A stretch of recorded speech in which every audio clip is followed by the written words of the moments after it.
Hello student, कैसे हो आप सब। आप सबका एक बार फिर से स्वागत है आपकी अपनी ऑनलाइन क्लासेस के अंदर। तो आज हम करेंगे चैप्टर नंबर जो ग्रेविटेशन का आप पढ़ रहे थे, चैप्टर नंबर 11, उसके जो क्वेश्चंस बाकी रह गए उनके बारे में। क्वेश्चन आपके पास, a ball thrown up vertically returns to the throwers after 6 second.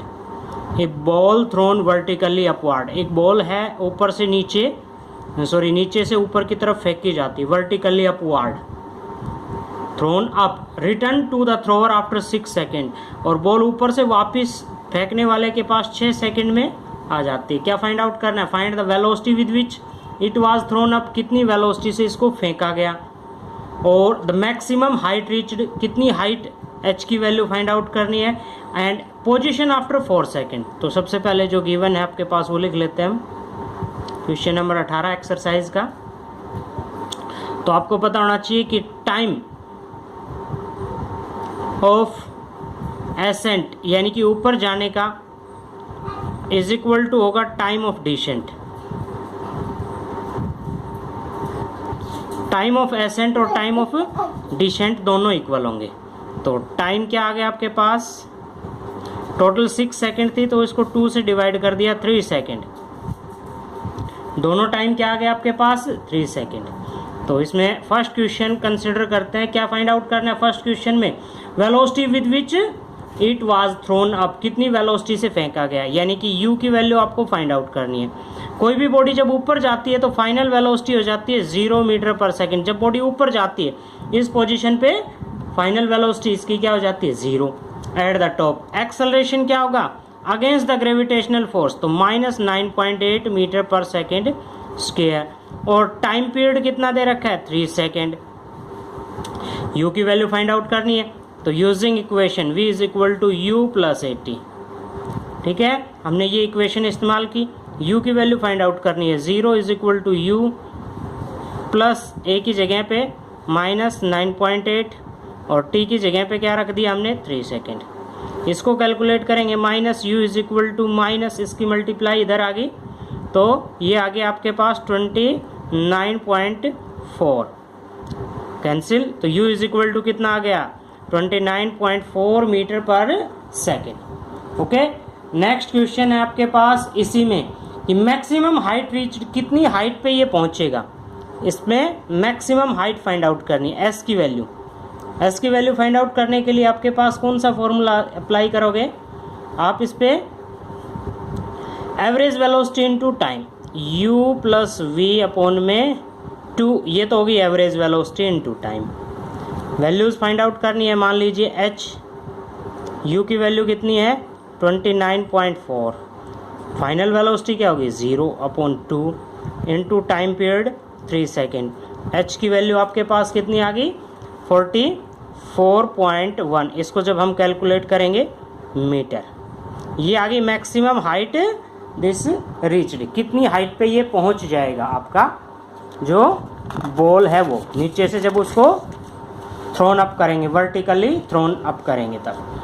अच्छा, नेक्स्ट है आपके पास इसका सी पार्ट। इसी क्वेश्चन का जो सी पार्ट है उसमें क्या पूछा गया है कि 4 सेकंड बाद, तो देखिए 3 सेकंड में तो ऊपर गई, अब चौथे सेकंड के अंदर वो नीचे से इधर आएगी, यानी कि 1 सेकंड में ऊपर से नीचे कितनी डिस्टेंस इसने ट्रेवल की वो हमने फाइंड आउट करनी है। तो s is equal to U T plus half A T square. अब देखिए ध्यान से कि डिस्टेंस फाइंड आउट करनी है, u इनिशियल वेलोसिटी, अब बॉडी ऊपर से नीचे की तरफ चली है तो इनिशियल वेलोसिटी उस समय क्या होगी, जो फाइनल वेलोसिटी ऊपर से नीचे से ऊपर जाते समय थी, तो फाइनल वेलोसिटी क्या थी 0, तो इनिशियल वेलोसिटी इस सिचुएशन में आ गई 0। देखो फिर समझो इस बात को कि जब बॉडी नीचे से ऊपर जा रही है तो इस पॉइंट पे आके फाइनल क्या हो जाएगी 0।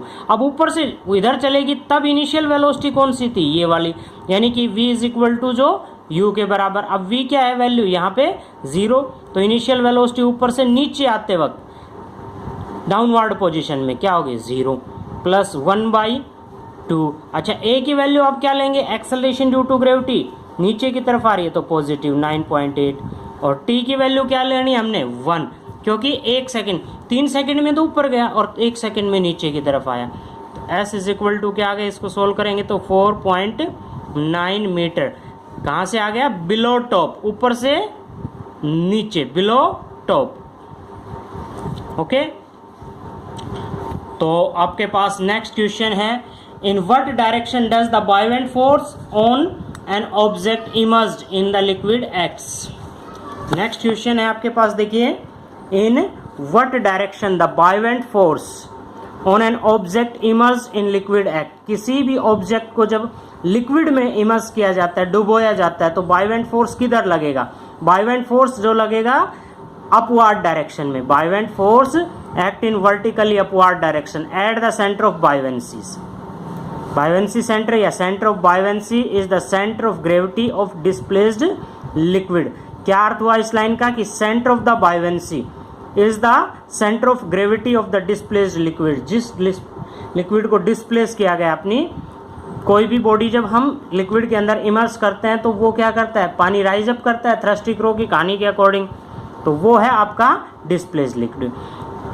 Why does a block of plastic released under the water come to the surface of water. Plastic का कोई भी टुकड़ा है, उसको पानी के अंदर छोड़ता है, पानी से बाहर आ जाता है। यानी कि क्वेश्चन को सिंपल वे में कहा जाए तो प्लास्टिक पानी में क्यों नहीं डूबता, क्योंकि centre of gravity of the plastic is less. S G का अर्थ क्या हो गया इस सिचुएशन के अंदर, देखो sorry, specific gravity of plastic is less than water. अच्छा, इस सिचुएशन के अंदर ये आ गया कि प्लास्टिक की जो डेंसिटी कह सकते हैं आप, या ये कहें कि specific gravity of plastic is less than water. The plastic block is dipped completely. Plastic block को यदि हम कंप्लीटली डिप कर दें, डुबो दें, तो इन water the weight of liquid या वाटर, वेट ऑफ लिक्विड या wait of water displaced by it is more than that of block. यानी कि उसके द्वारा हटाए गए पानी का वेट उस ब्लॉक के वेट से ज़्यादा होगा। तो इस सिचुएशन में ब्लॉक क्या होगा, तैरेगा। The block will dip to such an extend and weight of water displaced is equal to the weight of block. कोई भी बॉडी पानी में कब तैरती है, जब उसके द्वारा हटाए गए लिक्विड का वेट उसके वेट से कम हो। तो इसीलिए सुई पानी में डूब जाती है और जहाज पानी में तैरता है। नेक्स्ट क्वेश्चन है आपका, volume of substance and the volume of 50 gram of substance is 20 centimeter cube.